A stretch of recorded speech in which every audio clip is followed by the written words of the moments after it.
Hello everyone, Lawrence here, and right now we're going to take a ride on the Transition Sentinel. So this is a long travel 29er. This is the aluminium model with the SRAM GX, I think it was, but it might also be the XO. So this bike I got on right after riding the Canyon Torque, so going to the wagon wheels.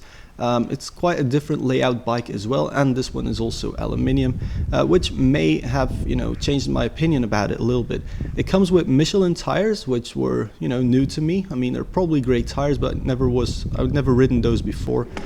So first of all, climbing on this thing, it's a big downhill rig, really. I mean, they'll call it an enduro trail bike, but let's be honest, this is like focused on the sense it will get you up a hill, but it's an awful lot of work. So I wouldn't want to be racing this one in like enduro racing unless I got a lockout on the rear.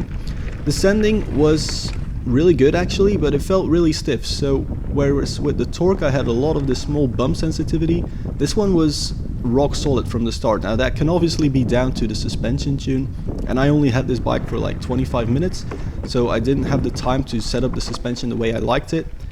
Which probably influenced my opinion about the bike a lot. So it was really stiff, really just hard on the rider to me. So I figured with the 29ers it was just going to roll over everything as if it didn't even exist. But actually it was a lot of hard work. You really feel the small bumps, but then the bigger stuff it dealt with really well as well. But again, not quite up to the level of something like the Canyon Torque, although this one is actually $1.5 grand more expensive, despite being aluminium versus the Torque being carbon, all that sort of stuff. So riding this like loose trail, maybe it was the Michelin tires as well, just didn't feel as planted, as grippy. Also on the off-camber stuff, I wasn't a big fan of the bike, to be honest. Again, that may be suspension tune and tire pressures, but I really didn't have the time with the bike to adjust everything for my liking. So perhaps it's something that I want to revisit, because I feel like my opinion about this bike right now really isn't all that great, because the bike felt bad to me. I mean, I didn't have a very good feeling riding this bike and coming off of this bike, which is probably down to setup, because everyone else seems to love it.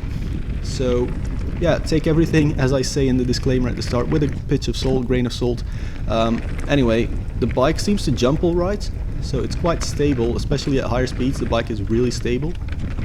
But yeah, it wasn't my favorite of the weekend, to be honest. It was actually more near the bottom. So the kit on here is really good, so you get a combination of different brands. This one was full air suspension, so there was a Fox DPX2 Performance Elite shock, and that was combined with a Performance Elite 160mm travel RC2 Fox 36.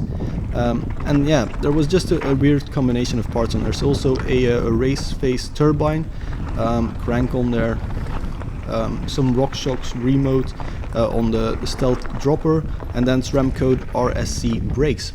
So weird combination of parts. I would like to revisit the bike, but for now I'm not a massive fan. Anyway, if you like this video, thumbs up. Please hit that subscribe button, because I need 1,000 subscribers in order to monetize these videos. But for now, massive thanks for watching, and I'll see you with the next bike.